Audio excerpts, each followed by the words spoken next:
स्थानिक स्वराज्य संस्थांच्या निवडणुका लवकर व्हाव्या अशी अपेक्षा आहे। आता 4 वर्षापासून स्थानिक स्वराज्य संस्थांच्या निवडणुका रखडलेल्या आहे, नगरपालिकांच्या काही जिल्हा परिषदांच्या, आणि माननीय सर्वोच्च न्यायालय तारीख पे तारीख असं त्या ठिकाणी चालू आहे। मला वाटतं सरकारने याच्यामध्ये एक विशेष बाब म्हणून लक्ष घालून याचे निर्णय लावून घेतला पाहिजे।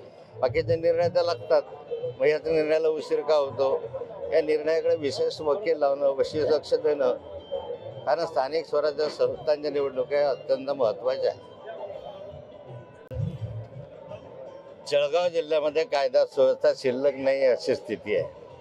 मोठे शहरं जे आहेत म्हणजे जळगाव, भुसावळ, चाळीसगाव, मळण्यासारखे या शहरांमध्ये दर आठवड्यातनं 1-2 तरी खून व्हायला लागले, दरोडे व्हायला लागले, चोऱ्या वाढल्या, गुन्हेगार सापडत नाही अशी स्थिती आहे। वाळू माफिया मोठ्या प्रमाणावर यायला लागले, महिलांचा विनयभंग व्हायला लागलेला आहे।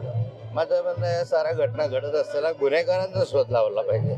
मग पोलीस यंत्रणा सुस्त आहे आणि सत्ताधारी पक्षाचेच आमदार ज्यावेळेस याच्यावर ताशेरे ओढतात, तर मला वाटतं की ह्या वस्तुस्थिती आहे की विरोधी पक्ष केलं तर टीका होते, पण सत्ताधारी पक्षानेच केल्यानंतर वस्तुस्थिती असते।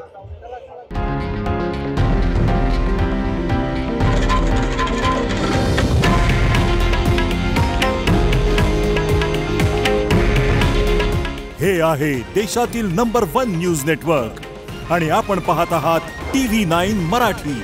काळजी तुमची, हित महाराष्ट्राचं।